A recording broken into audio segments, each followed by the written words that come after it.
ਬਚਨਾਂ ਦੀ, ਸਾਧੂਆਂ ਦੀ, ਉਹ ਬਚਨਾਂ ਦੀ ਧੂੜੀ ਸਾਡੇ ਜਨਮਾਂ ਜਨਮਾਂਤਰਾਂ ਦੀ ਜਿਹੜੀ ਮਨ 'ਤੇ ਲੱਗੀ ਹੋਈ ਮੈਲ ਹੈ, ਉਹ ਮੈਲ ਨੂੰ ਲਾ ਦਿੰਦੀ। ਤਾਈਓਂ ਮਹਾਰਾਜ ਸੱਚੇ ਪਾਤਸ਼ਾਹ ਆਪਾਂ ਨੂੰ ਇਹ ਮਹੀਨੇ ਵਿੱਚ ਦੱਸਦੇ, ਮਾਘ ਮੱਜਨ ਸੰਗ ਸਾਧੂਆਂ ਧੂੜੀ ਕਰ ਇਸ਼ਨਾਨ। ਬਈ ਮਾਘ ਦੇ ਮਹੀਨੇ ਵਿੱਚ ਇਹ ਇਸ਼ਨਾਨ ਕਰੋ। ਕਿਹਦੇ ਨਾਲ? ਸਾਧ ਸੰਗਤ ਕਰਕੇ ਸਾਧੂਆਂ ਦੀ ਬਚਨਾਂ ਦੀ ਧੂੜੀ ਲਓ।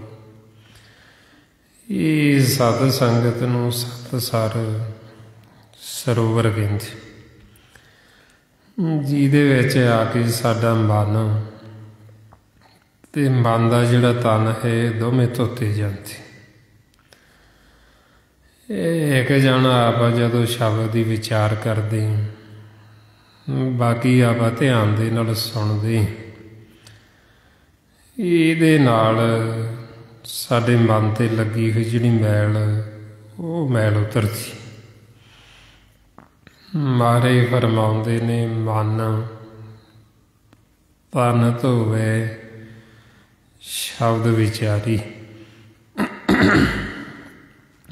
ਕਿ ਜਦੋਂ ਅਸੀਂ ਸ਼ਬਦ ਦੀ ਵਿਚਾਰ ਕਰਦੇ ਹਾਂ, ਸੁਣਦੇ ਹਾਂ, ਸਾਡਾ ਮਨ ਤੇ ਮਨ ਦੇ ਤਨ ਦਾ ਮੰਜਨ ਹੋ ਜਾਂਦਾ, ਇਸ਼ਨਾਨ ਹੋ ਜਾਂਦਾ। ਇਹ ਸਾਡੇ ਮਨ ਤੇ ਮਨ ਦੇ ਤਨ 'ਤੇ ਲੱਗੀ ਹੋਈ ਮੈਲ ਉਤਰ ਜਾਂਦੀ। ਹੁਣ ਸਤਿਗੁਰੂ ਕਹਿੰਦੇ ਵੀ ਸਾਡੇ ਮਨ ਵਾਸਤੇ ਫਿਰ ਇਹ ਸਤ ਸੰਗਤ ਜਿਹੜੀ ਇਹ ਤੀਰਥ। ਜਦੋਂ ਅਸੀਂ ਗੁਰੂ ਦੀ ਮੱਤ ਨਾਲ ਲੈ ਕੇ ਚੱਲਦੇ, ਮਨ ਨੂੰ ਗਿਆਨ ਦਿੰਦੇ ਹਾਂ, ਸ਼ਬਦ ਦੀ ਵਿਚਾਰ ਕਰਦੇ, ਇਹ ਸਾਡੇ ਮਨ ਵਾਸਤੇ ਫਿਰ ਤੀਰਥ। ਵਾਹਿਓ ਮਹਾਰਾਜ ਫਰਮਾਉਂਦੇ, ਤੀਰਥ ਨਾਵਣ ਜਾਓ, ਤੀਰਥ ਨਾਮ ਹੈ, ਤੀਰਥ ਸ਼ਬਦ ਵਿਚਾਰ ਅੰਤਰ ਗਿਆਨ ਹੈ।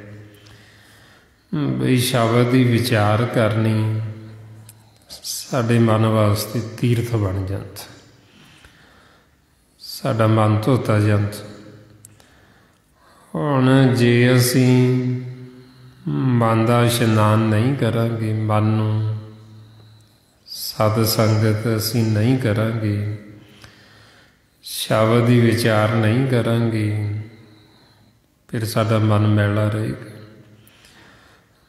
ਬਾਰੀ ਬੇਸ਼ੱਕ ਅਸੀਂ ਤਨ ਨੂੰ ਕਿੰਨਾ ਵੀ ਨਵਾਈ ਜਾਈਏ, ਕਿੰਨਾ ਵੀ ਇਹ ਤਨ ਨੂੰ ਸਜਾਈ ਜਾਈਏ, ਜੇ ਸਾਡਾ ਮਨ ਮੈਲਾ ਹੈ ਫਿਰ ਸਾਰਾ ਕੁਛ ਹੀ ਮੈਲਾ ਹੈ।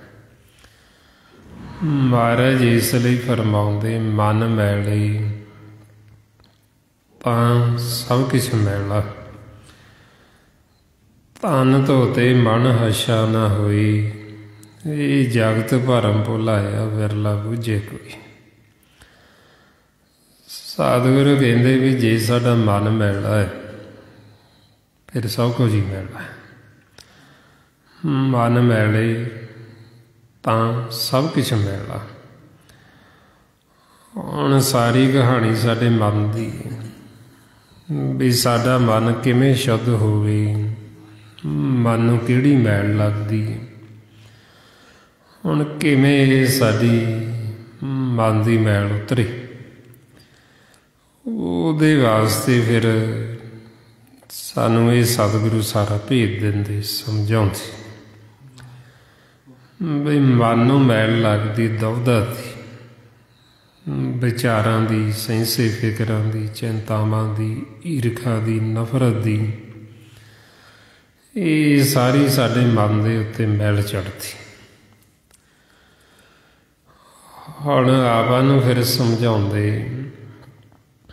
ਬਈ ਇਹ ਮੈਲ ਹੈ ਜਿਹੜੀ ਮਨ ਦੇ ਉੱਤੇ ਚੜ੍ਹਦੀ, ਇਹ ਪਾਣੀ ਨਾਲ ਨਹੀਂ ਉਤਰਦੀ, ਨਾ ਇਹ ਸਾਬਣ ਨਾਲ ਲੈਂਦੀ ਮੈਲ। ਹੁਣ ਇਹ ਸਾਡੇ ਮਨ ਦੀ ਮੈਲ ਲੈਣੀ ਨਾਮ ਦੁਆਰਾ ਤੇ ਨਾਮ ਦੀ ਵਿਚਾਰ ਦੁਆਰਾ, ਸ਼ਬਦ ਦੀ ਵਿਚਾਰ ਦੁਆਰਾ, ਸਿਮਰਨ ਦੁਆਰਾ। ਹੁਣ ਇਸ ਵਾਸਤੇ ਆਪਾਂ ਨੂੰ ਗੁਰੂ ਨਾਨਕ ਪਾਤਸ਼ਾਹ ਰੋਜ਼ ਸਮਝਾਉਂਦੇ, ਭਰੀਏ ਹੱਥ ਪੈਰ ਤਨ ਦੇ ਪਾਣੀ ਧੋਤੇ ਉਤਰ ਸਕੇ, ਮੂਤ ਪਲੀਤੀ ਕੱਪੜ ਹੋਏ ਦੇ ਸਾਬੁਣ ਲਈਏ ਉਤੋਂ ਹੀ, ਭਰੀਏ ਮਤ ਪਾਪਾਂ ਕੇ ਸੰਗ ਉਹ ਧੋਵੇ ਨਾਵੇਂ ਕੇ ਰੰਗ। ਜਿਹੜੀ ਸਾਡੀ ਮਤ ਮਲੀਨ ਹੋ ਗਈ ਹੈ, ਸਾਡਾ ਮਨ ਮੈਲਾ ਹੋ ਗਿਆ, ਇਹ ਨਾਮ ਦੁਆਰਾ ਧੋਤਾ ਜਾਣਾ, ਉਹਦਾ ਧੋਤਾ ਨਹੀਂ ਜਾਂਦਾ। ਹੁਣ ਇਸ ਵਾਸਤੇ ਫਿਰ ਮਨ ਨੂੰ ਧੋਣ ਲਈ ਇਹ ਸਤ ਸੰਗਤ, ਸਤਿਗੁਰ ਦਾ ਸਕੂਲ। ਜਦੋਂ ਆਪਾਂ ਸਤਿਗੁਰਾਂ ਦੇ ਸਕੂਲ ਵਿੱਚ ਆਵਾਂਗੇ, ਫਿਰ ਸਾਨੂੰ ਸਮਝਾਇਆ ਜਾਣਾ ਵੀ ਕਿਵੇਂ ਸਾਡਾ ਮਨ ਹੈ ਜਿਹੜਾ, ਇਹਨੂੰ ਅਸੀਂ ਧੋਣਾ। ਸਤਿਗੁਰੂ ਕਹਿੰਦੇ ਵੀ ਮਨ ਸਾਡਾ ਫਿਰ ਧੋਤਾ ਜਾਏਗਾ ਜੇ ਸਾਡਾ ਮਨ ਹਾਜ਼ਰ ਹੋਏਗਾ। ਜਦੋਂ ਅਸੀਂ ਗੁਰਬਾਣੀ ਨੂੰ ਪੜ੍ਹਦੇ ਹਾਂ, ਜੇ ਸਾਡਾ ਮਨ ਹਾਜ਼ਰ ਹੈ ਫਿਰ ਧੋਤਾ ਜਾਣਾ। ਜੇ ਮਨ ਗੈਰ ਹਾਜ਼ਰ ਹੋ ਗਿਆ ਫਿਰ ਇਹ ਧੋਤਾ ਨਹੀਂ ਜਾਏਗਾ। ਜੋ ਆਤਮਾ ਹੈ ਉਹ ਗੁਰਬਾਣੀ ਪੜ੍ਹਦੀ ਰਹਿੰਦੀ ਹੈ, ਜੋ ਮਨ ਹੈ ਉਹ ਬਾਹਰ ਭੱਜ ਜਾਂਦਾ। ਮਨ ਉਦੋਂ ਆਉਂਦਾ ਜਦੋਂ ਸਮਾਪਤੀ ਹੋਣ ਲੱਗਦੀ। ਹੁਣ ਇਸ ਤਰ੍ਹਾਂ ਫਿਰ ਗੁਰਬਾਣੀ ਨੂੰ ਪੜ੍ਹਨ ਦੇ ਨਾਲ ਵੀ ਸਾਡੇ ਮਨ ਦੀ ਮੈਲ ਨਹੀਂ ਉਤਰਦੀ, ਮਨ ਨਹੀਂ ਧੋਤਾ ਜਾਂਦਾ। ਮਹਾਰਾਜ ਇਸ ਲਈ ਫਰਮਾਉਂਦੇ, ਪੜ੍ਹਿਆਂ ਮੈਲ ਨਾ ਉਤਰੇ, ਪੁੱਛੋ ਗਿਆਨੀਆਂ ਜਾਏ, ਮਨ ਮੇਰੇ ਗੁਰ ਸ਼ਰਨ ਆਏ ਤਾਂ ਨਿਰਮਲ ਹੋਏ। ਮਨ ਮੁਖ ਹਰ ਹਰ ਕਰ ਥਕੇ, ਮੈਲ ਨਾ ਸਕੀ ਤੋਈ। ਸਤਿਗੁਰੂ ਕਹਿੰਦੇ ਵੀ ਜੀਵ ਥੱਕ ਗਏ, ਗੁਰਬਾਣੀ ਵੀ ਪੜ੍ਹੀ, ਸਿਮਰਨ ਵੀ ਕੀਤਾ, ਪਰ ਫਿਰ ਵੀ ਮਨ ਦੀ ਮੈਲ ਨਾ ਲੱਥੀ। ਮਨ ਦੇ ਵਿੱਚੋਂ ਉਵੇਂ ਮੈਲ ਭਰੀ ਹੋਈ। ਹੁਣ ਮਹਾਰਾਜ ਕਹਿੰਦੇ ਕਿਉਂ ਨਹੀਂ ਧੋਤਾ ਜਾਂਦਾ? ਕਿਉਂਕਿ ਅਸੀਂ ਗੁਰੂ ਦੀ ਮੱਤ ਨਹੀਂ ਲੈ ਕੇ ਚੱਲਦੇ, ਆਪਦੀ ਮੱਤ ਦੁਆਰਾ ਚੱਲਦੇ। ਜਦੋਂ ਅਸੀਂ ਆਪਦੀ ਮੱਤ ਵਰਤਾਂਗੇ ਫਿਰ ਇਹ ਧੋਤਾ ਨਹੀਂ ਜਾਣਾ। ਜਦੋਂ ਅਸੀਂ ਗੁਰੂ ਦੀ ਮੱਤ ਲੈ ਕੇ ਚੱਲਾਂਗੇ, ਨਾਲ ਨਾਲ ਇਹਨੂੰ ਸਿਮਰਨ ਦੇ, ਇਹਨੂੰ ਗੁਰੂ ਦੀ ਮੱਤ ਗਿਆਨ ਦੇਵਾਂਗੇ, ਫਿਰ ਸਾਡਾ ਮਨ ਧੋਤਾ ਜਾਣਾ, ਨਹੀਂ ਤੇ ਧੋਤਾ ਨਹੀਂ ਜਾਂਦਾ। ਤਾਈਓ ਫਿਰ ਆਪਾਂ ਨੂੰ ਸਮਝਾਉਂਦੇ ਵੀ ਮਨ ਨੂੰ ਧੋਣ ਦੀ ਵਿਧੀ ਹੈ, ਤਰੀਕਾ ਹੈ, ਜੁਗਤੀ ਹੈ। ਇਸੇ ਤਰ੍ਹਾਂ ਹੀ ਸਿਮਰਨ ਕਰਨ ਦੀ ਜੁਗਤੀ ਹੈ, ਗੁਰਬਾਣੀ ਗੁਰੂ ਨੂੰ ਪੜ੍ਹਨ ਦੀ ਜੁਗਤੀ ਹੈ, ਤਰੀਕਾ। ਜੇ ਸਾਨੂੰ ਜੁਗਤੀ ਨਹੀਂ ਆਉਂਦੀ, ਤਰੀਕਾ ਨਹੀਂ ਆਉਂਦਾ, ਫਿਰ ਸਾਡਾ ਮਨ ਧੋਤਾ ਨਹੀਂ ਜਾਏਗਾ। ਇਸ ਲਈ ਮਹਾਰਾਜ ਕਹਿੰਦੇ, ਪੜ੍ਹੇ ਮਨ ਮੁਖ ਭਰ ਬਿਦ ਨਹੀਂ ਜਾਨਾ, ਨਾਮ ਨਾ ਬੂਝੇ ਭਰਮ ਭੁਲਨ।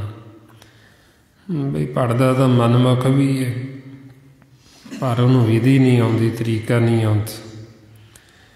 ਉਹ ਨਾਮ ਨੂੰ ਨਹੀਂ ਬੁੱਝਦਾ, ਜਿਸ ਨਾਮ ਦੁਆਰਾ ਸਾਡੇ ਮਨ ਨੇ ਧੋਤਾ ਜਾਣ, ਉਹ ਨਾਮ ਦਾ ਭੇਤ ਨਹੀਂ ਹੈ। ਹੁਣ ਤਾਂ ਫਿਰ ਆਪਾਂ ਨੂੰ ਸਮਝਾਉਂਦੇ ਬਈ ਮਨ ਨੂੰ ਧੋਣ ਵਾਸਤੇ ਸਾਡਾ ਮਨ ਹਾਜ਼ਰ ਹੋਣਾ ਜ਼ਰੂਰੀ। ਜਿਵੇਂ ਬੱਚਾ ਹੈ, ਉਹਨੂੰ ਮਾਂ ਪਿਓ ਨਹਾਉਣ ਲੱਗਣ ਤੇ ਉਹ ਬਾਹਰ ਭੱਜੇ ਤੇ ਅਸੀਂ ਉਦੋਂ ਹੀ ਪਾਣੀ ਡੋਲੀ ਚੱਲੀਏ। ਉਹ ਜਿਹਦਾ ਇਸ਼ਨਾਨ ਕਰਾਉਣਾ ਸੀ, ਜਿਹਨੂੰ ਨਹਾਉਣਾ ਸੀ, ਉਹ ਤਾਂ ਬਾਹਰ ਭੱਜ ਗਿਆ। ਹੁਣ ਇਸੇ ਤਰ੍ਹਾਂ ਹੀ ਸਾਰੀ ਗੁਰਬਾਣੀ ਗੁਰੂ ਵਿੱਚ ਅੰਮ੍ਰਿਤ। ਹੁਣ ਅੰਮ੍ਰਿਤਮਈ ਬਾਣੀ ਦੁਆਰਾ ਸਾਡੇ ਮਨ ਨੇ ਧੋਤਾ ਜਾਣਾ ਸੀ, ਇਹਦਾ ਇਸ਼ਨਾਨ ਹੋਣਾ ਸੀ, ਪਰ ਉਹ ਤਾਂ ਉੱਥੇ ਹਾਜ਼ਰ ਹੀ ਨਹੀਂ ਜਿਹਦਾ ਇਸ਼ਨਾਨ ਹੋਣਾ।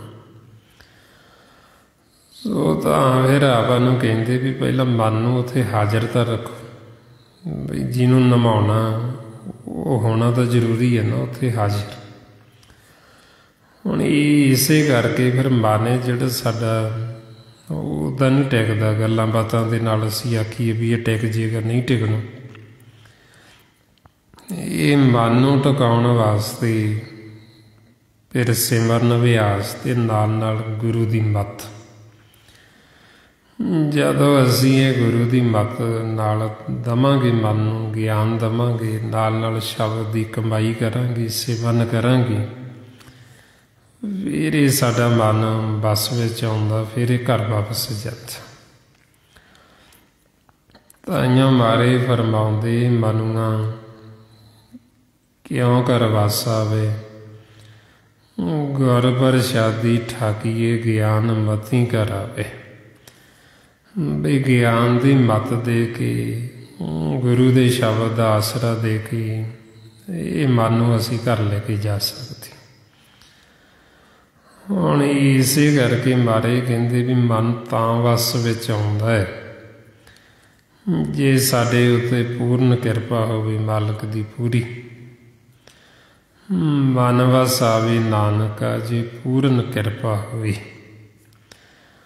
ਹੁਣ ਪੂਰੀ ਕਿਰਪਾ ਸਾਡੇ 'ਤੇ ਹੁੰਦੀ ਜਦੋਂ ਅਸੀਂ ਸਤ ਸੰਗਤ 'ਚ ਆਉਂਦੇ, ਸਾਧ ਸੰਗਤ ਕਰਦੇ ਹਾਂ, ਅਤੇ ਇੱਥੇ ਤਾਂ ਮਾਲਕ ਦੀ ਕਿਰਪਾ ਵਰਸਦੀ ਹੋਈ। ਹੁਣ ਇਸ ਵਾਸਤੇ ਫਿਰ ਆਪਾਂ ਨੂੰ ਕਹਿੰਦੇ ਵੀ ਜਿਹਨੇ ਮੁਕਤ ਹੋਣਾ, ਜਿਹਨੇ ਧੋਤਾ ਜਾਣਾ ਮਰਨੇ, ਵੀ ਉਹ ਇੱਥੇ ਹਾਜ਼ਰ ਹੋਣਾ ਜ਼ਰੂਰੀ ਹੈ। ਜੇ ਹੁਣ ਅਸੀਂ ਇੱਥੇ ਹਾਜ਼ਰੀ ਨਾ ਰਹੇ,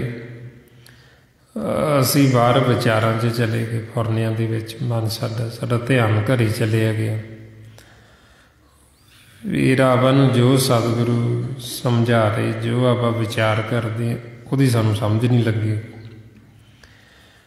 ਇਹ ਗੁਰਬਾਣੀ ਗੁਰੂ ਦੇ ਬਚਨਾਂ ਦੁਆਰਾ ਮਨ ਨੇ ਧੋਤਾ ਜਾਣਾ ਸੀ, ਇਹਦੀ ਮੈਲ ਉਤਰਨੀ ਸੀ। ਉਹਦਾ ਇੱਥੇ ਹਾਜ਼ਰੀ ਨਹੀਂ, ਉਹ ਬਾਹਰ ਚਲਾ ਗਿਆ, ਅਤੇ ਫਿਰ ਇਹ ਧੋਤਾ ਨਹੀਂ ਜਾਏਗਾ। ਸੋ ਇਸ ਵਾਸਤੇ ਫਿਰ ਆਪਾਂ ਨੂੰ ਸਮਝਾਉਂਦੇ ਵੀ ਜਿਵੇਂ ਅਸੀਂ ਤਨ ਕਰਕੇ ਇੱਥੇ ਬੈਠੇ ਹਾਂ, ਮਨ ਵੀ ਜਿਹੜਾ ਉਹ ਇੱਥੇ ਹਾਜ਼ਰ ਹੋਣਾ ਚਾਹੀਦਾ। ਹੁਣ ਮਨ ਸਾਡਾ ਫੇਰ ਹੀ ਹਾਜ਼ਰ ਰਹੇਗਾ ਜੇ ਅਸੀਂ ਸਿਮਰਨ ਅਭਿਆਸ ਕਰਾਂਗੇ ਅਤੇ ਅਸੀਂ ਸੁਣਨ ਦੀ ਅਵਸਥਾ 'ਚ ਆਵਾਂਗੇ। ਜੇ ਹੁਣ ਸਾਡਾ ਮਨ ਸੁਣਨ ਦੀ ਅਵਸਥਾ 'ਚ ਆ ਜਾਏਗਾ, ਅਸੀਂ ਧਿਆਨ ਨਾਲ ਸੁਣਾਂਗੇ ਅਤੇ ਸਾਡਾ ਮਨ ਪਾਸੇ ਨਹੀਂ ਜਾਏਗਾ। ਜੇ ਮਾੜਾ ਜਿਹਾ ਪਾਸੇ ਚਲਿਆ ਗਿਆ, ਸਾਨੂੰ ਇੱਥੇ ਬੈਠੇ ਨੂੰ ਹੀ ਨਹੀਂ ਸੁਣਨਾ ਵੀ ਆਪਾਂ ਕੀ ਵਿਚਾਰ ਕਰ ਰਹੇ ਹਾਂ। ਸੋ ਇਸੇ ਤਰ੍ਹਾਂ ਹੀ ਫਿਰ ਆਪਾਂ ਨੂੰ ਸੱਚੇ ਪਾਤਸ਼ਾਹ ਕਹਿੰਦੇ ਵੀ ਜਦੋਂ ਅਸੀਂ ਸਿਮਰਨ ਕਰਦੇ ਹਾਂ, ਉਦੋਂ ਵੀ ਅਸੀਂ ਮਨ ਨੂੰ ਹਾਜ਼ਰ ਰੱਖਣਾ। ਅਸੀਂ ਆਪਦੀ ਆਵਾਜ਼ ਨੂੰ ਪੂਰਾ ਧਿਆਨ ਦੇ ਨਾਲ ਸੁਣਨਾ। ਇਸੇ ਤਰ੍ਹਾਂ ਹੀ ਜਦੋਂ ਅਸੀਂ ਗੁਰਬਾਣੀ ਗੁਰੂ ਨੂੰ ਪੜ੍ਹਦੇ ਹਾਂ, ਅਸੀਂ ਉਦੋਂ ਸੁਣਨ ਦੀ ਅਵਸਥਾ 'ਚ ਆਉਣਾ, ਨਾਲ ਬੋਲਣਾ ਅਤੇ ਸੁਣਨਾ ਆਪ ਹੀ ਧਿਆਨ ਨਾਲ। ਜਦੋਂ ਅਸੀਂ ਆਪਦੀ ਆਵਾਜ਼ ਨੂੰ ਪੂਰਾ ਧਿਆਨ ਦੇ ਨਾਲ ਸੁਣਾਂਗੇ, ਸਾਡਾ ਮਨ ਪਾਸੇ ਨਹੀਂ ਜਾਏਗਾ, ਅਤੇ ਜੇ ਪਾਸੇ ਚਲੇ ਗਏ ਸਾਨੂੰ ਆਪਦੀ ਆਵਾਜ਼ ਹੀ ਨਹੀਂ ਸੁਣੇਗੀ। ਆਪ ਵੀ ਅਸੀਂ ਕੀ ਬੋਲ ਰਹੇ ਹਾਂ, ਸਾਡੇ ਮੁਖ ਦੇ ਵਿੱਚੋਂ ਕੀ ਆਵਾਜ਼ ਨਿਕਲ ਰਹੀ ਹੈ, ਉਹ ਸਾਨੂੰ ਪਤਾ ਹੀ ਨਹੀਂ ਲੱਗੇਗਾ। ਸੋ ਤਾਂ ਫਿਰ ਆਪਾਂ ਨੂੰ ਸਮਝਾਉਂਦੇ ਵੀ ਜੋ ਬੋਲਣਾ ਉਹਨੂੰ ਧਿਆਨ ਦੇ ਨਾਲ ਸੁਣਨਾ ਆਪ ਹੀ। ਜਿਹੜਾ ਇਹ ਵਿਧੀ ਤਰੀਕਾ ਅਪਣਾਏਗਾ, ਉਹ ਮਨ ਹੈ ਜਿਹੜਾ ਉਹ ਵਿਚਾਰਾਂ ਤੋਂ, ਫੁਰਨਿਆਂ ਤੋਂ ਰਹਿਤ ਹੋ ਜਾਏਗਾ, ਉਹ ਮਨ ਧੋਤਾ ਜਾਏਗਾ। ਤਾਈਓ ਆਪਾਂ ਨੂੰ ਇਹ ਵਿਧੀ ਤਰੀਕਾ ਦੱਸਦੇ ਗੁਰੂ ਅਰਜਨ ਦੇਵ ਜੀ ਮਹਾਰਾਜ। ਰਸਨਾ ਉਚਰੇ ਹਰ ਸਰਬਣੀ ਸੁਣੇ ਸੋਧਰੇ ਮਿਤਾ। ਬਈ ਰਸਨਾ ਦੁਆਰਾ ਬੋਲਣਾ ਅਤੇ ਕੰਨਾਂ ਦੁਆਰਾ ਸੁਣਨਾ। ਜਿਹਨੇ ਵਿਧੀ ਤਰੀਕਾ ਅਪਣਾ ਲਿਆ, ਉਹਦਾ ਆਧਾਰ ਹੋ ਜਾਣਾ, ਉਹਦਾ ਮਨ ਵਿਚਾਰਾਂ ਤੋਂ, ਫੁਰਨਿਆਂ ਤੋਂ ਰਹਿਤ ਹੋ ਜਾਣਾ, ਉਹ ਮਨ ਨੇ ਧੋਤਾ ਜਾਣਾ, ਉਹ ਮਨ ਨੇ ਨਿਰਮਲ ਹੋ ਜਾਣਾ। ਜਿਹੜਾ ਮਨ ਨਿਰਮਲ ਹੋ ਗਿਆ, ਉਹ ਫਿਰ ਧਰਮੀ ਬਣ ਜਾਂਦਾ। ਮਹਾਰਾਜ ਇਸ ਲਈ ਫਿਰ ਆਪਾਂ ਨੂੰ ਦੱਸਦੇ ਸਰਬ ਧਰਮ ਹੈ ਸ੍ਰੇਸ਼ਟ ਧਰਮ, हर को नाम जप निर्मल करम। भी जिन्हें नाम जपिया ਉਹਦੀ ਕਰਨੀ ਨਿਰਮਲ ਹੋ ਗਈ, ਉਹਦਾ ਮਨ ਨਿਰਮਲ ਹੋ ਗਿਆ। ਜਿਹੜਾ ਮਨ ਨਿਰਮਲ ਹੋ ਗਿਆ ਉਹਦੇ ਵਿੱਚ ਧਰਮ ਦੇ ਗੁਣ ਆ ਜਾਂਦੇ। ਧਰਮ ਕੀ ਹੈ? ਪਰਮਾਤਮਾ ਵਾਹਿਗੁਰੂ। ਸਾਡਾ ਸਾਰਿਆਂ ਦਾ ਇੱਕੋ ਹੀ ਧਰਮ ਹੈ। ਪਰਮਾਤਮਾ ਨੂੰ ਧਰਮ ਕਹਿੰਦੇ। ਹੁਣ ਜਿਹੜਾ ਸੰਸਾਰ ਦੇ ਵਿੱਚ ਜੀਵ ਵੱਖੋ ਵੱਖਰੇ ਧਰਮ ਸਮਝਦੇ, ਧਰਮਾਂ ਦੇ ਨਾਂ 'ਤੇ ਜੀਵ ਲੜਾਈਆਂ ਕਰਦੇ, ਵੈਰ ਵਿਰੋਧ ਕਰਦੇ, ਦੂਸਰੇ ਨੂੰ ਨੀਵਾਂ ਦਿਖਾਉਂਦੇ, ਅਸਲ ਦੇ ਵਿੱਚ ਉਹ ਧਰਮ ਨਹੀਂ ਹੈ। ਧਰਮ ਤਾਂ ਸਾਡਾ ਸਾਰਿਆਂ ਦਾ ਇੱਕੋ ਹੀ ਹੈ। ਜੋ ਮਹਾਰਾਜ ਸਾਨੂੰ ਸਮਝਾਉਂਦੇ, ਧਰਮ ਦਿਰੜੋ ਹਰ ਨਾਮ ਤੇ ਆਵੋ, ਸਿਮਰਤ ਨਾਮ ਦਿਰੜਾਇਆ, ਸਤਿਗੁਰ ਗੁਰ ਪੂਰਾ ਰਾਧੋ, ਸਭ ਕਿਲ ਵਿਖ ਪਾਪ ਗਵਾਇਆ। ਬਈ ਤੁਸੀਂ ਧਰਮ ਨੂੰ ਦਿਰੜ ਕਰੋ। ਧਰਮ ਕੀ ਹੈ? ਵਾਹਿਗੁਰੂ। ਚਾਹੇ ਕੋਈ ਵਾਹਿਗੁਰੂ ਨੂੰ ਰਾਮ ਕਹਿੰਦਾ ਹੈ, ਚਾਹੇ ਕੋਈ ਅੱਲਾ ਕਹਿੰਦਾ ਹੈ, ਚਾਹੇ ਕੋਈ ਸੁਆਮੀ ਕਹਿੰਦਾ ਹੈ, ਅਸੰਖਾਂ ਦੀ ਭਾਸ਼ਾਵਾਂ ਦੇ ਵਿੱਚ ਜੀਵਾਂ ਨੇ ਪਰਮਾਤਮਾ ਦੇ ਨਾਂ ਰੱਖੇ ਨੇ। ਹੁਣ ਜੋ ਜੀਵ ਪਰਮਾਤਮਾ ਦਾ ਨਾਮ ਲੈ ਕੇ ਉਹਨੂੰ ਸੰਬੋਧਨ ਕਰਦੇ, ਉਹੀ ਉਹਦਾ ਧਰਮ ਹੈ। ਜਿਵੇਂ ਆਪਾਂ ਵਾਹਿਗੁਰੂ ਕਹਿੰਦੇ ਹਾਂ, ਸਾਡਾ ਵਾਹਿਗੁਰੂ ਧਰਮ ਹੈ। ਕੋਈ ਰਾਮ ਕਹਿੰਦਾ, ਉਹਦਾ ਰਾਮ ਧਰਮ ਹੈ। ਪਰ ਹੈ ਤਾਂ ਉਹ ਇੱਕ ਹੀ ਹੈ। ਵਾਹਿਗੁਰੂ ਵੀ ਉਹੀ ਹੈ, ਰਾਮ ਵੀ ਉਹੀ ਹੈ। ਜੇ ਕੋਈ ਅੱਲਾ ਕਹਿੰਦਾ ਹੈ, ਖੁਦਾ ਕਹਿੰਦਾ ਹੈ, ਉਹ ਵੀ ਉਹੀ ਹੈ। ਤਾਈਆਂ ਬਾਰੇ ਕਹਿੰਦੇ, ਕੋਈ ਬੋਲੇ ਰਾਮ ਰਾਮ, ਕੋਈ ਖੁਦਾ ਹੈ, ਕੋਈ ਸੇਵੇ ਗਸਾਈਆਂ, ਕੋਈ ਅੱਲਾ ਹੈ। ਬਈ ਕੋਈ ਰਾਮ ਰਾਮ ਕਹਿੰਦਾ ਹੈ, ਕੋਈ ਗਸਾਈ ਕਹਿੰਦਾ ਹੈ, ਕੋਈ ਅੱਲਾ ਕਹਿੰਦਾ, ਕੋਈ ਖੁਦਾ ਕਹਿੰਦਾ, ਕੋਈ ਰਾਮ ਕਹਿੰਦਾ, ਪਰ ਹੈ ਉਹ ਇੱਕੋ ਹੀ ਪਰਮਾਤਮਾ। ਹੌਲੀ ਇਸ ਵਾਸਤੇ ਫਿਰ ਆਪਾਂ ਨੂੰ ਸਮਝਾਉਂਦੇ ਵੀ ਅਸੀਂ ਇੱਕੋ ਹੀ ਪਰਮੇਸ਼ਰ ਨਿਰੰਕਾਰ ਵਾਹਿਗੁਰੂ ਦੇ ਬੱਚੇ। ਏਕ ਪਿਤਾ ਏਕ ਸਕੇ ਹਮ ਬਾਰਕ, ਵੀ ਅਸੀਂ ਇੱਕੋ ਮਾਤਾ ਪਿਤਾ ਦੇ ਬੱਚੇ ਸਾਰੇ। ਹੁਣ ਉਹ ਸਾਡਾ ਸਾਰਿਆਂ ਦਾ ਸਾਂਝਾ ਹੈ। ਮਾਂ ਪਿਓ ਤੋ ਸਾਂਝਾ ਸਾਹਿਬ ਬਾਪ ਹਮਾਰਾ, ਵੀ ਉਹ ਸਾਡਾ ਸਾਰਿਆਂ ਦਾ ਸਾਂਝਾ।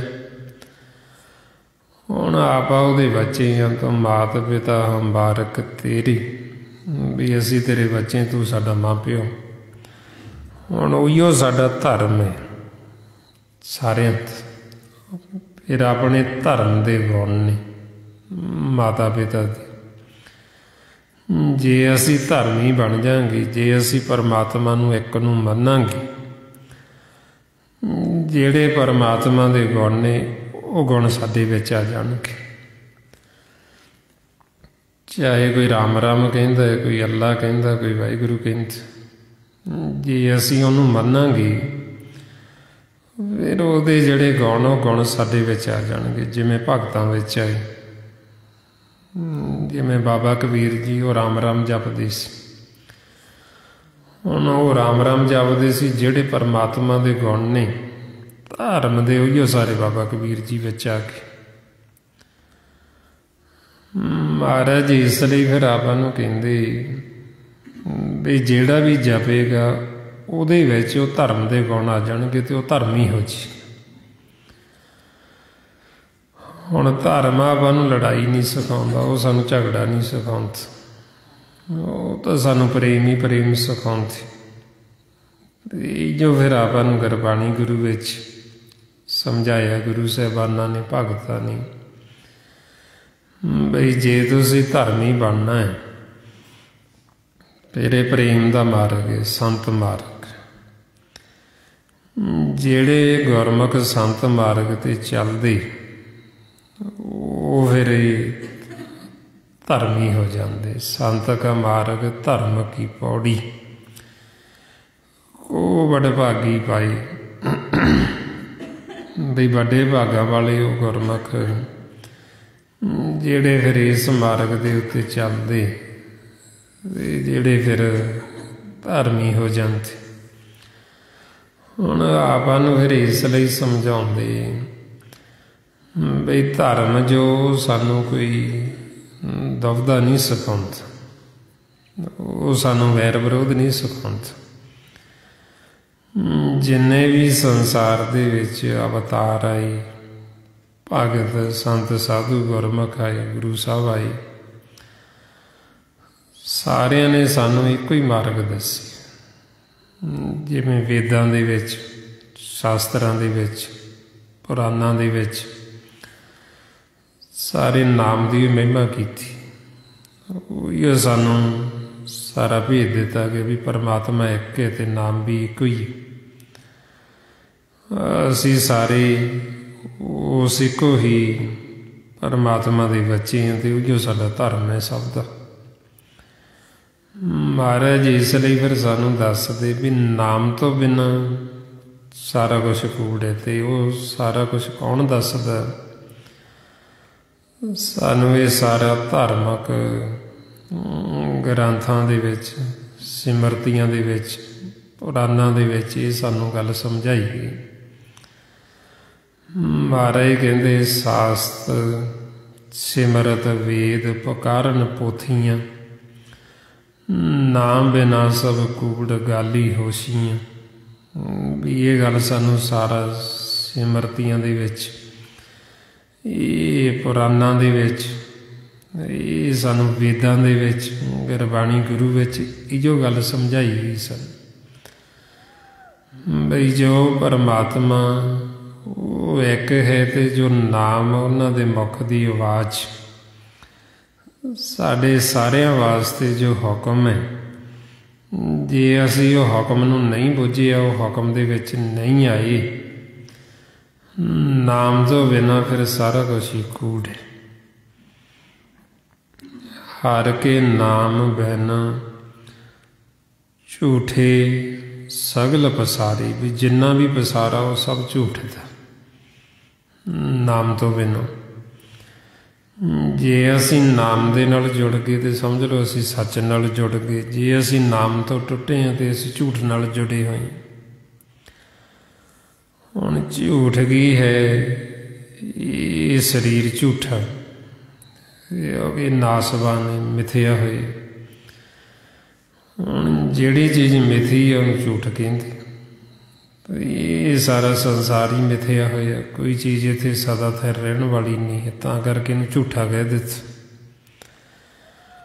ਇਹਨੂੰ ਬੱਦਲਾਂ ਦੀ ਛਾਈ ਕਹਿ ਦਿੱਤਾ, ਇਹਨੂੰ ਪਰਛਾਵਾਂ ਕਹਿ ਦਿੱਤਾ। ਜਿਵੇਂ ਹੁਣ ਬੱਦਲ ਨੇ ਸਦਾ ਨਹੀਂ ਰਹਿਣ ਵਾਲੇ, ਧੁੱਪ ਤਾਂ ਨਿਕਲੇਗੀ, ਇਹ ਤਾਂ ਨਹੀਂ ਹੈ ਵੀ ਸਦਾ ਬੱਦਲ ਹੀ ਰਹਿਣਗੇ। ਹੁਣ ਇਸੇ ਤਰ੍ਹਾਂ ਹੀ ਇਹ ਸੰਸਾਰ ਹੈ। ਫਿਰ ਇਹਨੂੰ ਕਿਤੇ ਮਹਾਰਾਜ ਨੇ ਰੇਤ ਦੀ ਕੰਧ ਕਹਿ ਦਿੱਤਾ ਵੀ ਜਿਹੜਾ ਸਦਾ ਨਹੀਂ ਰਹਿੰਦੀ, ਢਹਿ ਜਾਂਦੀ। ਕਿਤੇ ਇਹਨੂੰ ਪਾਣੀ ਦਾ ਬਲਬਲਾ ਕਹਿੰਦੇ, ਬਣਦਾ ਹੈ ਫੁੱਟ ਜਾਂਦਾ ਹੈ, ਬਣਦਾ ਫੁੱਟ ਜਾਂਦਾ। ਹੁਣ ਇਹ ਇਸੇ ਤਰ੍ਹਾਂ ਹੀ ਇਹ ਜਗਤ ਦੀ ਰਚਨਾ ਹੈ, ਸੰਸਾਰ ਦੀ, ਜਿਹੜੀ ਬਣਦੀ ਅਤੇ ਮਿਟਦੀ, ਜਿਹਨੂੰ ਮਹਾਰਾਜ ਕਹਿੰਦੇ ਜੈਸੇ ਜਲ ਤੇ ਬੁੱਧ ਵਧਾ ਉਪਜੇ ਬਿਨਸੇ ਨੀਤ, ਜਗ ਰਚਨਾ ਤੈਸੇ ਰਚੀ ਕਹੋ ਨਾਨਕ ਸੁਣ ਮੀਤ। ਬਈ ਨਵੇਂ ਜਿਹੜੇ ਬੁਲਬੁਲੇ ਉਹ ਬਣਦੇ ਜਾਂਦੇ, ਪੁਰਾਣੇ ਫੁੱਟਦੇ ਜਾਂਦੇ। ਸੰਸਾਰ ਵੀ ਇਸੇ ਤਰ੍ਹਾਂ ਹੀ, ਪੁਰਾਣੇ ਤੁਰੇ ਜਾਂਦੇ, ਨਵੇਂ ਆਈ ਜਾਂਦੇ, ਤੁਰੇ ਜਾਂਦੇ, ਆਈ ਜਾਂਦੇ। ਹੁਣ ਆਪਾਂ ਨੂੰ ਫਿਰ ਇਸ ਲਈ ਸਮਝਾਉਂਦੇ ਵੀ ਇਹ ਜਿਹੜਾ ਸੰਸਾਰ ਜਗ ਦੀ ਰਚਨਾ ਇਹ ਝੂਠ ਹੈ। ਜਗ ਰਚਨਾ ਸਭ ਝੂਠ ਹੈ, ਜਾਨ ਰਹਿਓ ਰੇ ਮੀਤ। ਵੀ ਇਹ ਸਦਾ ਨਹੀਂ ਰਹਿਣ ਵਾਲਾ ਇੱਥੇ ਕੁਝ ਵੀ। ਅਤੇ ਤਾਂ ਆਪਾਂ ਨੂੰ ਕਹਿੰਦੇ ਵੀ ਸਦਾ ਰਹਿਣ ਵਾਲਾ ਇੱਕੋ ਮਾਲਕ ਹੀ ਹੈ, ਅਤੇ ਉਸ ਦਾ ਨਾਮ ਉਹ ਸੱਤ ਹੈ, ਪਰਮਾਤਮਾ ਸੱਤ ਹੈ। ਹੁਣ ਜੇ ਤਾਂ ਅਸੀਂ ਮਾਲਕ ਨਾਲ ਜੁੜ ਗਏ ਫਿਰ ਤਾਂ ਅਸੀਂ ਸੱਚ ਨਾਲ ਜੁੜ ਗਏ। ਜੇ ਅਸੀਂ ਮਾਲਕ ਨਾਲ ਨਹੀਂ ਜੁੜੇ, ਨਾਮ ਦੇ ਨਾਲ ਨਹੀਂ ਜੁੜੇ, ਫਿਰ ਅਸੀਂ ਝੂਠ ਨਾਲ ਜੁੜੇ। ਇਹ ਝੂਠ ਹੈ ਜਿਹੜਾ ਇਹ ਨਾਸਵਾਨ ਹੈ। ਜਦੋਂ ਨਾਸ ਹੋਏਗਾ ਫਿਰ ਅਸੀਂ ਦੁਖੀ ਹੋਵਾਂਗੇ। ਬਈ ਜਿਵੇਂ ਜਿਸ ਨਾਸਵਾਨ ਨਾਲ ਅਸੀਂ ਪਿਆਰ ਪਾ ਲੈਂਦੇ, ਜਦੋਂ ਬਿਨਸਦਾ ਫਿਰ ਸਾਡੇ ਲਈ ਦੁੱਖ ਪੈਦਾ ਹੁੰਦਾ। ਸੋ ਇਸ ਵਾਸਤੇ ਮਹਾਰਾਜ ਕਹਿੰਦੇ ਵੀ ਇਹ ਬਿਨਸਣਹਾਰ ਹੈ। ਇਹ ਜੋ ਮਾਲਕ ਹੈ ਉਹ ਸਦਾ ਥਿਰ ਰਹਿਣ ਵਾਲਾ, ਜਿਹਦਾ ਕੋਈ ਚੱਕਰ ਚੇਨ ਵਰਨ ਜਾਤ ਨਹੀਂ ਹੈ, ਜਿਹੜਾ ਨਰੋਲ ਪ੍ਰਕਾਸ਼ ਹੈ, ਜਿਹੜਾ ਪਹਿਲਾਂ ਵੀ ਸੀ ਹੁਣ ਵੀ ਹੈ ਤੇ ਜਿਹੜਾ ਸਦਾ ਰਹਿਣ ਵਾਲਾ, ਜਿਸ ਨੂੰ ਮਹਾਰਾਜ ਕਹਿੰਦੇ ਆਦ ਅਨੀਲ ਅਨਾਦ ਅਨਾਹਤ ਜੁਗ ਜੁਗ ਇੱਕੋ ਵੀਸ, ਵੀ ਉਹ ਸਦਾ ਇੱਕੋ ਹੀ। ਜਦੋਂ ਨਹੀਂ ਸੀ ਖੇਲ ਪ੍ਰਗਟ ਹੋਇਆ ਉਦੋਂ ਵੀ ਸੀ, ਯੁੱਗਾਂ ਤੋਂ ਪਹਿਲਾਂ, ਯੁੱਗਾਂ ਦੇ ਵਿੱਚ ਵੀ ਹੈ। ਜਦੋਂ ਇਹ ਖਤਮ ਹੋ ਜਾਏਗਾ ਉਹ ਤਾਂ ਵੀ ਰਹੇਗਾ ਮਾਲਕ, ਸਦਾ ਥਿਰ। ਹੁਣ ਜੇ ਅਸੀਂ ਉਹਦੇ ਨਾਲ ਜੁੜ ਜਾਵਾਂਗੇ ਧਰਮ ਦੇ ਨਾਲ, ਤੇ ਅਸੀਂ ਵੀ ਸਦਾ ਥਿਰ ਹੋ ਜਾਵਾਂਗੇ।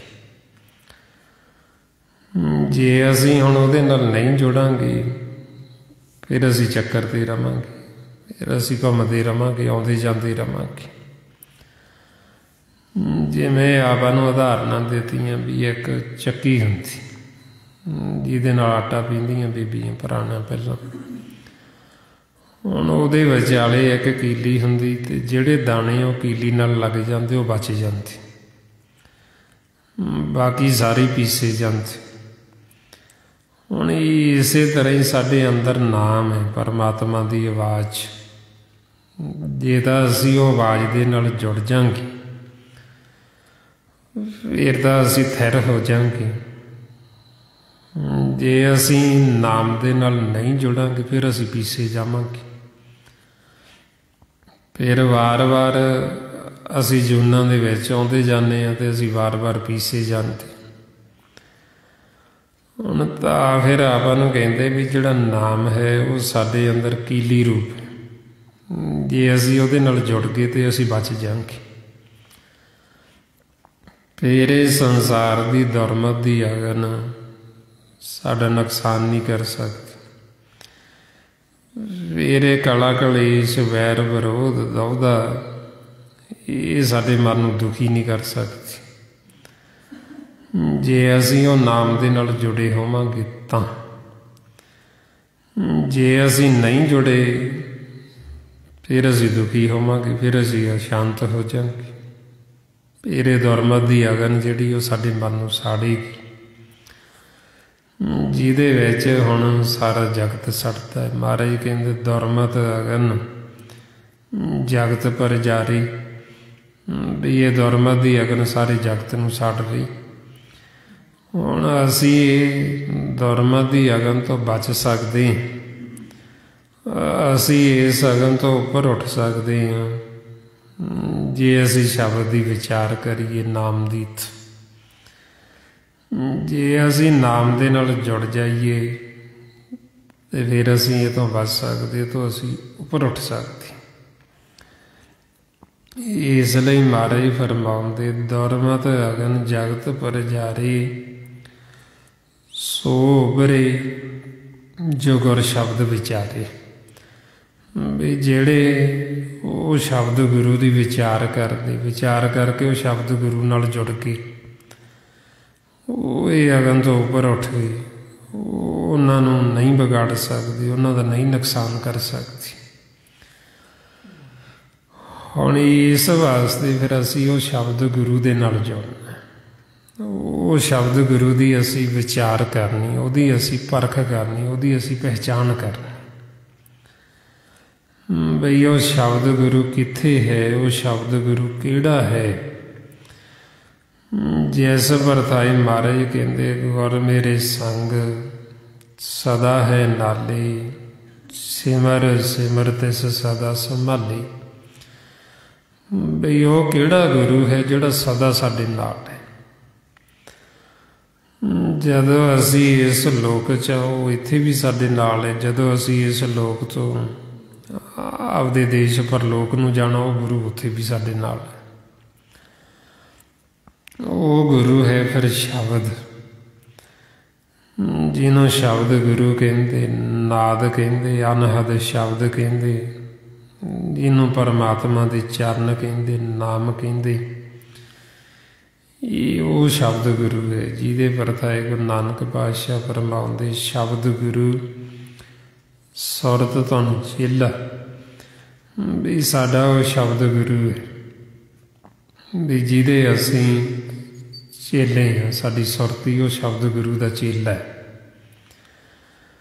ਹੁਣ ਇਸੇ ਸ਼ਬਦ ਗੁਰੂ ਵਰਤਾਈ ਗੁਰੂ ਗੋਬਿੰਦ ਸਿੰਘ ਜੀ ਵੀ ਮਹਾਰਾਜ ਫਰਮਾਉਂਦੇ, ਆਦਿ ਅੰਤ ਏਕੇ ਅਵਤਾਰਾ, ਸੋਈ ਗੁਰੂ ਸਮਝਿਓ ਹਮਾਰਾ। ਹੁਣ ਉਸ ਸ਼ਬਦ ਗੁਰੂ ਦੇ ਨਾਲ ਆਪਾਂ ਨੂੰ ਜੋੜਦੇ ਗੁਰਬਾਣੀ ਗੁਰੂ। ਜਦੋਂ ਅਸੀਂ ਗੁਰਬਾਣੀ ਗੁਰੂ ਨੂੰ ਸਤ ਕਰਕੇ ਮੰਨਾਂਗੇ, ਇਹਨਾਂ ਦੇ ਦੱਸੇ ਮੁਤਾਬਕ ਅਸੀਂ ਸਿਮਰਨ ਅਭਿਆਸ ਕਰਾਂਗੇ, ਸਾਡੀ ਟੁੱਟੀ ਹੋਈ ਉਹ ਸ਼ਬਦ ਗੁਰੂ ਨਾਲ ਕੱਢ ਦਿੰਦੇ। ਸਾਨੂੰ ਲਿਜਾ ਕੇ ਸਨਮੁਖ, ਸਾਡੇ ਮਨ ਨੂੰ ਉਹ ਸ਼ਬਦ ਗੁਰੂ ਦੇ ਸਨਮੁਖ ਲਿਜਾ ਕੇ ਖੜਾ ਕਰਦੇ। ਇਸ ਲਈ ਮਹਾਰਾਜ ਫਰਮਾਉਂਦੇ, ਬਾਣੀ ਗੁਰੂ, ਗੁਰੂ ਹੈ ਬਾਣੀ, ਵਿੱਚ ਬਾਣੀ ਅੰਮ੍ਰਿਤ ਸਾਰੀ। ਗੁਰਬਾਣੀ ਕਹੇ ਸੇਵਕ ਜਨ ਮਾਨੈ, ਪ੍ਰਤੱਖ ਗੁਰੂ ਨਿਸਤਾਰੀ। ਹੁਣ ਗੁਰੂਆਂ ਦੀ ਬਾਣੀ ਹੈ, ਭਗਤਾਂ ਦੀ ਬਾਣੀ, ਸਾਨੂੰ ਉਹ ਸ਼ਬਦ ਗੁਰੂ ਦੀ ਪਹਿਚਾਣ ਕਰਾਉਂਦੇ ਵੀ ਉਹ ਸ਼ਬਦ ਗੁਰੂ ਕਿੱਥੇ ਹੈ, ਜਿਹਦੇ ਨਾਲ ਅਸੀਂ ਜੁੜਨਾ ਅਤੇ ਜਿਹਦੇ ਅਸੀਂ ਚੇਲੇ ਬਣਨਾ। ਸਾਡੇ ਮਨ ਨੇ, ਸਾਡੀ ਸੁਰਤੀ। ਮਹਾਰਾਜ ਇਸ ਲਈ ਫਰਮਾਉਂਦੇ, ਗੁਰ ਕੀ ਬਾਣੀ ਸ਼ਬਦ ਪਛਾਤੀ।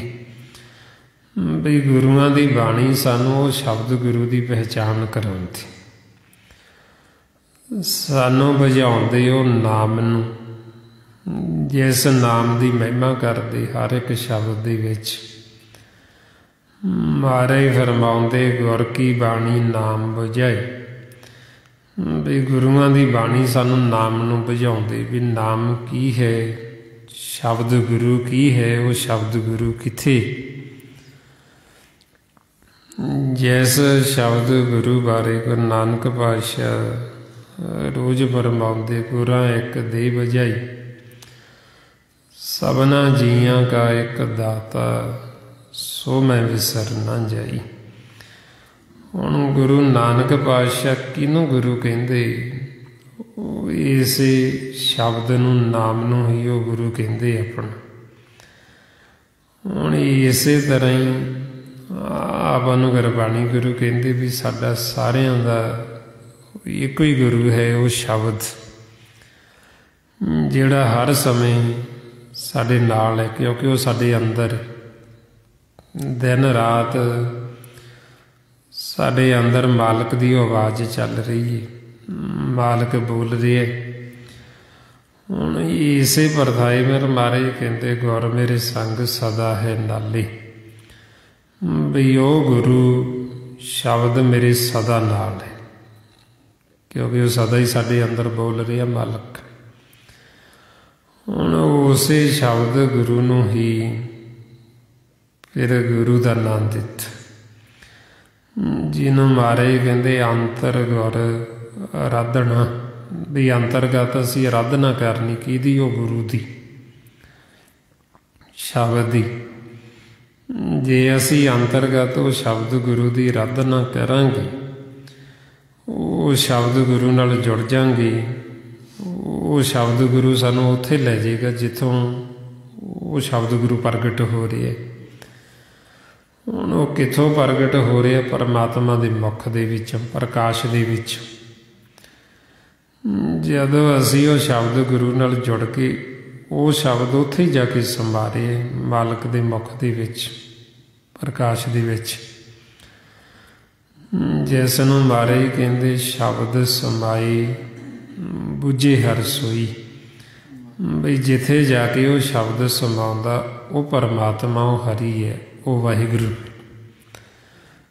ਜਦੋਂ ਅਸੀਂ ਉਹ ਸ਼ਬਦ ਦੇ ਨਾਲ ਜੁੜ ਜਾਵਾਂਗੇ, ਉਹ ਸ਼ਬਦ ਸਾਨੂੰ ਉੱਥੇ ਹੀ ਲੈ ਜਾਏਗਾ ਜਿੱਥੋਂ ਉਹ ਆਵਾਜ਼ ਆ ਰਹੀ ਹੈ, ਮਾਲਕ ਦੇ ਮੁਖ ਦੇ ਵਿੱਚੋਂ, ਪਰਮਾਤਮਾ ਦੇ ਵਿੱਚੋਂ। ਫਿਰ ਉਹਨੂੰ ਕਹਿੰਦੇ ਵੀ ਧੁਰ ਤੋਂ ਆ ਰਹੀ। ਧੁਰ ਤੋਂ ਕਿੱਥੋਂ? ਮਾਲਕ ਦੇ ਮੁਖ ਦੇ ਵਿੱਚ। ਜਦੋਂ ਅਸੀਂ ਉਹ ਧੁਰ ਕੀ ਬਾਣੀ ਨੂੰ ਸੁਣਾਂਗੇ, ਸਾਡੀਆਂ ਸਾਰੀਆਂ ਚਿੰਤਾਵਾਂ, ਸਾਡੇ ਫਿਕਰ, ਸਾਡੇ ਸੈਂਸੇ, ਉਹ ਸਾਰੇ ਖਤਮ ਹੋ ਜਾਂਦੇ। ਮਹਾਰਾਜ ਇਸੇ ਪਰਤਾਏ ਫਰਮਾਉਂਦੇ, ਧੁਰ ਕੀ ਬਾਣੀ ਆਈ, ਤੈਨ ਸਗਲੀ ਚਿੰਤ ਮਟਾਈ। ਬਈ ਜੀ ਜਿਹੜੀ ਉਹ ਬਾਣੀ ਧੁਰ ਤੋਂ, ਮਾਲਕ ਦੇ ਮੁਖ ਦੇ ਵਿੱਚੋਂ ਆ ਰਹੀ ਹੈ, ਜਦੋਂ ਅਸੀਂ ਉਹਨੂੰ ਸੁਣਾਂਗੇ, ਸਾਡੀ ਸਾਰੀ ਚਿੰਤਾ ਮਿਟ ਜੇ, ਸਾਡੇ ਸਾਰੇ ਫਿਕਰ ਮਿਟ ਜਾਣਗੇ, ਸਾਡੇ ਦੁੱਖ ਸਾਰੇ ਖਤਮ ਹੋ ਜਾਣਗੇ। ਇਸੇ ਪਰਤਾਏ ਫਿਰ ਗੁਰੂ ਨਾਨਕ ਪਾਤਸ਼ਾਹ ਫਰਮਾਉਂਦੇ, ਸੁਣੇ ਦੁਖ ਪਾਪ ਕਾ ਨਾਸ। ਵੀ ਜਦੋਂ ਅਸੀਂ ਉਹ ਮਾਲਕ ਦੀ ਆਵਾਜ਼ ਨੂੰ ਸੁਣਾਂਗੇ, ਸਾਡੇ ਸਾਰੇ ਦੁੱਖਾਂ ਪਾਪਾਂ ਦਾ ਨਾਸ ਹੋ ਜੇ। ਜਿਹੜੇ ਸਾਡੇ ਮਨ ਦੇ ਦੁੱਖ ਨੇ, ਉਹ ਸਾਰੇ ਦੁੱਖ ਮਿਟ ਜਾਣਗੇ।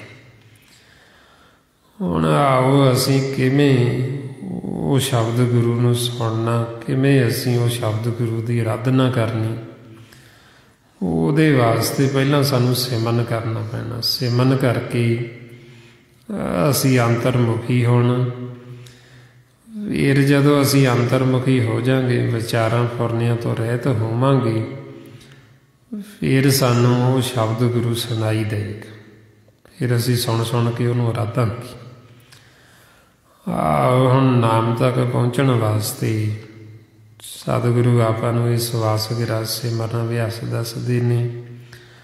ਆਓ ਸਾਰੇ ਗੁਰਮੁਖ ਪਿਆਰੇ ਕਰੋ ਜੀ ਸ਼ੁਰੂ। ਵਾਹਿਗੁਰੂ ਵਾਹਿਗੁਰੂ ਵਾਹਿਗੁਰੂ ਵਾਹਿਗੁਰੂ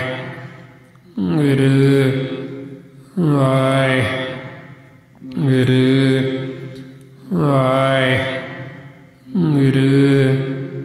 ਵਾਹਿਗੁਰੂ ਵਾਹਿਗੁਰੂ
ਵਾਹਿਗੁਰੂ ਵਾਹਿਗੁਰੂ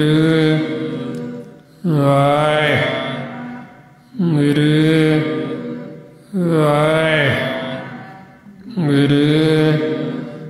ਵਾਹਿਗੁਰੂ ਵਾਹਿਗੁਰੂ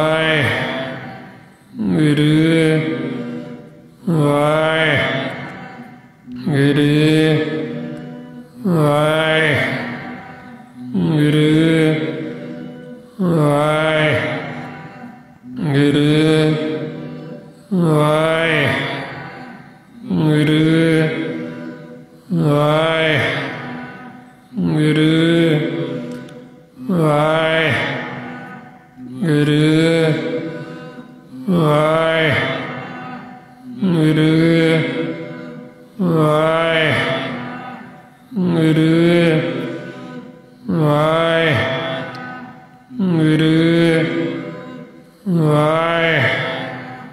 ਵਾਹਿਗੁਰੂ ਵਾਹਿਗੁਰੂ ਵਾਹਿਗੁਰੂ ਵਾਹਿਗੁਰੂ ਵਾਹਿਗੁਰੂ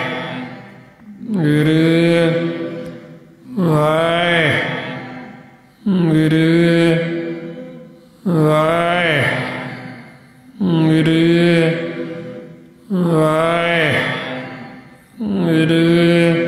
ਵਾਹਿਗੁਰੂ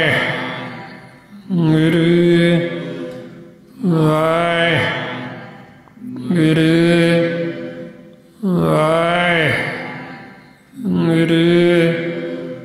ਵਾਹਿਗੁਰੂ ਵਾਹਿਗੁਰੂ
ਵਾਹਿਗੁਰੂ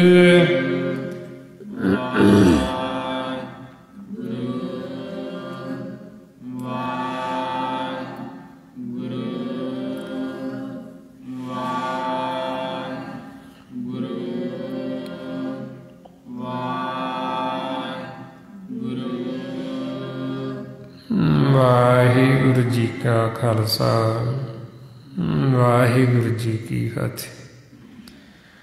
ਇਸ ਤਰੀਕੇ ਨਾਲ ਗੁਰਮੁਖ ਪਿਆਰਿਓ ਇਹ ਆਪਾਂ ਵੱਧ ਤੋਂ ਵੱਧ ਅਭਿਆਸ ਕਰਨਾ ਹੁੰਦਾ, ਬਹਿੰਦੇ ਉੱਠਦੇ ਕੰਮ ਕਾਰ ਕਰਦੇ, ਤਾਂ ਕਿ ਆਪਾਂ ਉਹ ਸ਼ਬਦ ਗੁਰੂ ਤੱਕ ਪਹੁੰਚ ਸਕੀਏ। ਸਾਡੇ ਅੰਦਰ ਜੋ ਮਾਲਕ ਦੀ ਆਵਾਜ਼ ਚੱਲ ਰਹੀ, ਅਸੀਂ ਉਹ ਆਵਾਜ਼ ਨੂੰ ਸੁਣੀਏ ਅਤੇ ਉਹਨੂੰ ਸੁਣਨ ਵਾਸਤੇ ਸਾਨੂੰ ਅੰਤਰਮੁਖੀ ਹੋਣਾ ਪੈਣਾ। ਅੰਤਰਮੁਖੀ ਹੋਣ ਵਾਸਤੇ ਸਾਨੂੰ ਸਿਮਰਨ ਕਰਨਾ ਪੈਣਾ। ਇਸ ਵਾਸਤੇ ਹੁਣ ਇਹ ਆਪਾਂ ਵੱਧ ਤੋਂ ਵੱਧ ਅਭਿਆਸ ਕਰਨਾ। ਗੁਰਬਾਣੀ ਗੁਰੂ ਨੂੰ ਜਦੋਂ ਪੜ੍ਹਦੇ ਹਾਂ, ਨਾਲ ਨਾਲ ਖੋਜਣਾ, ਵਿਚਾਰਨਾ ਸਹੀ ਦੇ ਵਿੱਚ, ਤਾਂ ਕਿ ਆਪਣਾ ਮਨ ਹੈ ਜਿਹੜਾ ਇਹ ਪਾਸੇ ਨਾ ਜਾਵੇ। ਅਤੇ ਵੱਧ ਤੋਂ ਵੱਧ ਹੀ ਆਪਾਂ ਸੰਗਤ ਕਰਨੀ। ਜਦੋਂ ਆਪਾਂ ਇਹ ਸੰਗਤ ਕਰਦੇ ਹਾਂ, ਮਹਾਰਾਜ ਨੇ ਇਹ ਸੰਗਤ ਦਾ ਸਾਨੂੰ ਬਹੁਤ ਲਾਭ ਦੱਸੇ, ਲਾਹਾ ਦੱਸੇ। ਤਾਂਹੀਓ ਭਾਈ ਗੁਰਦਾਸ ਜੀ ਕਹਿੰਦੇ ਵੀ ਉਹਨਾਂ ਦੇ ਵੱਡੇ ਭਾਗ ਨੇ ਜਿਨ੍ਹਾਂ ਨੂੰ ਸਤ ਸੰਗਤ ਪ੍ਰਾਪਤ। ਇਹ ਉਹਨਾਂ ਗੁਰਸਿੱਖਾਂ ਵਰਤਾਈ ਫਿਰ ਕਹਿੰਦੇ, ਮੇਰੀ ਖੱਲੋਂ ਮੌਜੜੀ ਗੁਰਸਿੱਖ ਹੰਢਾਉਂਦੇ, ਮਸਤਕ ਲੱਗੇ ਸਾਧ ਰਹਿਣ ਬੜ ਭਾਗ ਜਿਨ੍ਹਾਂ ਦੇ। ਬਈ ਜਿਨ੍ਹਾਂ ਦੇ ਮਸਤਕ, ਜਿਨ੍ਹਾਂ ਦੇ ਮਨ ਦੇ ਉੱਤੇ ਸਾਧ ਸੰਗਤ ਦੀ ਧੂੜੀ ਪੈਂਦੀ, ਬਈ ਉਹਨਾਂ ਦੇ ਵੱਡੇ ਭਾਗ ਨੇ, ਬੜ ਭਾਗੀ। ਇਹੋ ਮਹਾਰਾਜ ਆਪਾਂ ਨੂੰ ਸਮਝਾਉਂਦੇ, ਬੜ ਭਾਗੀ ਸਤ ਸੰਗਤ ਪਾਵੇ, ਭਾਗਹੀਨ ਭਰਮ ਚੋਟਾਂ ਖਾਵੇ। ਬਈ ਉਹ ਬੜ ਭਾਗੀ ਜਿਨ੍ਹਾਂ ਨੂੰ ਸਾਧ ਸੰਗਤ ਪ੍ਰਾਪਤ। ਸੋ ਇਸ ਵਾਸਤੇ ਹੁਣ ਇਹ ਆਪਾਂ ਵੱਧ ਤੋਂ ਵੱਧ ਸਾਧ ਸੰਗਤ ਕਰਨੀ ਹੁੰਦੀ। ਇਹ ਜੋ ਸਾਰਾ ਭੇਦ ਗੁਰਬਾਣੀ ਗੁਰੂ ਦੁਆਰਾ ਆਪਾਂ ਨੂੰ ਦਿੱਤਾ ਮਹਾਂਪੁਰਖਾਂ ਨੇ, ਭਾਈ ਸਾਹਿਬ ਭਾਈ ਸੇਵਾ ਸਿੰਘ ਜੀ ਧਰਮਾਲਾ, ਉਹ ਉਸੇ ਗਿਆਨ ਨੂੰ ਹੀ ਆਪਾਂ ਦ੍ਰਿੜ ਕਰਦੇ ਹਾਂ। ਵੀ ਤਾਂ ਕਿ ਆਪਣੇ ਹਿਰਦੇ 'ਚ ਵਸ ਜੇ, ਮਨ 'ਚ ਵਸ ਜੇ, ਆਪਾਂ ਨੂੰ ਭੁੱਲੇ ਨਾ, ਵਿਸਰੇ ਨਾ। ਇਹ ਆਪਦੇ ਜੀਵਨ ਦਾ ਲਾਹਾ ਕੱਟ ਕੇ ਇਹ ਤੋਂ ਜਿਸ ਮਕਸਦ ਵਾਸਤੇ ਆਏ ਆ ਉਹਨੂੰ ਪੂਰਾ ਕਰਕੇ ਜਾਈਏ। ਸੋ ਇੰਨੀਆਂ ਬੇਨਤੀਆਂ ਨੇ, ਇੰਨੇ ਵਿਚਾਰ ਕਰਦਿਆਂ ਹੋਏ, ਜੇ ਕੋਈ ਐਸਾ ਸ਼ਬਦ ਬੋਲਿਆ ਗਿਆ ਹੋਵੇ ਸੰਗਤ ਦੇ ਸਤਿਗੁਰੂ ਬਖਸ਼ਣਯੋਗ ਨੇ, ਬਖਸ਼ ਲੈਣਾ ਜੀ। ਵਾਹਿਗੁਰੂ ਜੀ ਕਾ ਖਾਲਸਾ, ਵਾਹਿਗੁਰੂ ਜੀ ਕੀ ਫਤਿਹ। ਵਾਹਿਗੁਰੂ।